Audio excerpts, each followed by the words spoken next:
Kia hi wara. Tēnā koutou e te iwi. Nau mai hoki mai ki tēnei hōtaka o Warrant Fitness, ko Lance Sullivan toki ingoa, he rata Māori. Ka whakaatu mātou ki a koutou, ngā kaupapa e pāne ki te hauora mō tātou te iwi Māori i tēnei te ao hurihuri. Nō reira, a te whakarongo, a te titiro, ki ngā kōrero, ki ngā kaupapa ka heke mai. Nō reira, tēnā koutou mauri ore kia tātou kato.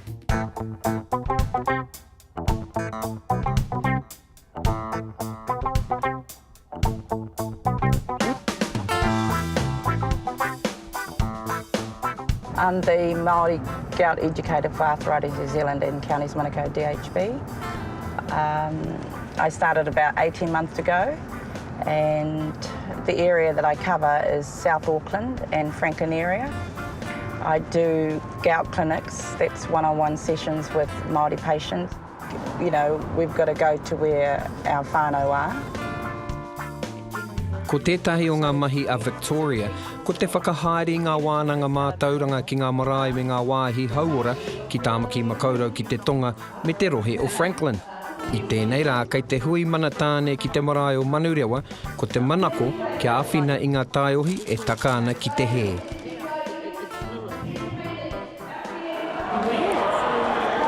So, but you don't have a doctor that you go to all the time? Like a regular doctor? I don't go to the doctors regularly, but I do have A lot of Māori men don't go to doctors.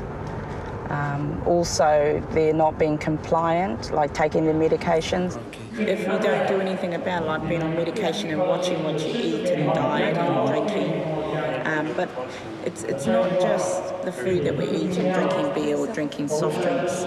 It's also genetics involved. Like Māori and Pacific Island people, we don't have a gene that makes us excrete the uric acid out of our body quick enough. Like everyone has uric acid in their body, but for Māori and Pacific Island, we don't have that gene that makes us get rid of the uric acid quick enough out of our body, and that's why you've got raised uric acid levels. And what happens is if you're not excreting that uric acid out of your body, it's storing in your hands and your fingers. He momo mate kai kōiwi te kaute. Ka puta i te wā ka eke ngā hi moe uric i ērā e tāe ane e te tinana te whakarewa. Kia kohia ngā atamaha hi moe uric pērā i te ngira ka pā ki ngā pona. He mamai tino nui te kaute, a ka tetere ngā pona me ngā kiko. Ka puta te kaute i te urunga o ngā pūmā ki roto i ngā wai o ngā pona. Nā te whakakakā i te wā ka ngana ngā pūmā te whakakore i ngā atamaha hi moe uric. Ko ia te take o te mamai, te whero me te tetere o ngā pona.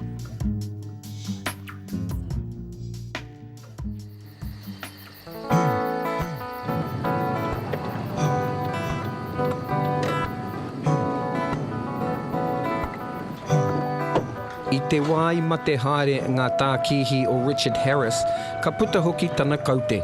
I tēnei rā kei te haere atu ia ki tētahi tākuta kai kōiwi me te kaute, ara ko Peter Gao. I mua i tana matinga i tēnei mate, e mahi ana ia i te tari taunga wakarererangi, e mahi ana hau i telecom, you know, tino pai wo māua nei mahi, wo māua mahi ira wā. Ngari ka mate ia, ka ki mai te tākuta kia ia, me mutuko e te mahi, ka mea mai te tākuta kia hau, me noho a hau i te kāinga ki te tiaki a ia. Ka mamai wona ngā whewa i roto ana ringaringa, ka ki mai ia, kei te mamai waku ringaringa, pātai a hau kia ia, nā te aha ka ki mai aua. So i here a hau i aia ki te tākuta, ka ki mai te tākuta kia hau, ko whiwhi ia te mate kaute. I ki atu hau ki te rata, ki te tākuta, he wā tūtahi tēnei mōna. Engari ka homai te rata etahi rongoa, ko pai mo etahi wā. Hello, Richard. I'm Peter Gow. I'm an arthritis specialist. I understand you're from Mangamuka? Yeah. My wife's family is from the Hokianga and Rawene, so I know Mangamuka quite well. Have you been living in Auckland long? Yeah, about 20, how many? 24 years. Okay. We came from there back to Auckland. Right. Well, I've been asked to sort of comment on your gout and how well you're managing it. Do you want to tell us about that first attack of gout that you had? Well, it affected me in the wrists and down towards the fingers, but I didn't know to identify the pain. I didn't know what it was. So I went to see my GP and he prescribed me medication for it. And that's the first time I heard it was gout. Was it really sore? Yeah, it was really sore. But now they've going to put me on a medication, allopurinol, and I've been taking that for quite a while. But I just seem to be, whether I'm on top of it or not, it's not as bad as before. The symptoms of gout is probably the most painful form of arthritis that there is. You get a very hot, swollen, tender, painful joint that's like a bad sprain, only 10 times worse. Complications of gout include kidney stones, kidney damage even when there's not large stones because of the crystals going through the kidneys.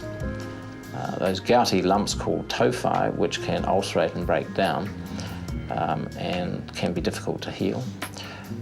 The lumps can also occur at the ends of the joints and can cause very bad arthritis. And it can also be associated with high blood pressure and other cardiovascular disorders. Well, the symptoms are a big clue, of course, to the diagnosis of gout. But the other thing that we do is, if there's fluid in the joint, we take the fluid off and we can isolate those uric acid crystals, which are the things that are causing gout. The uric acid can be high, which is a clue that it might be gout, but there are many people who have raised uric acid but who don't have gout. So the key is getting crystals if we can, but otherwise that characteristic pain and often in the big toe. I tēnei wā kaorenga tākuta I te whakamātau hanganoa I ngā hi moe uric I a rātau e tirohia ana te toto. Engari ka tae e koe te tono nei e kahana te mamai o ngā puna. Pai ke ngā whāinga nei kua kore koe e mamai I te wā o te whakamātautau. One of the key risk factors for gout and Maori is the fact that the uric acid is raised because it's not cleared through the kidneys as much. The other ones relate to if you're overweight, then that can trigger it off. Some medications can actually trigger it. There are certain foods, kaimoana is a potent factor for raising uric acid. And then there are a variety of other foods, and beer and fizzy drinks and sugar, all of those things can raise the uric acid. And if you've got high uric acid, it crystallises, gets into the joints and causes inflammation.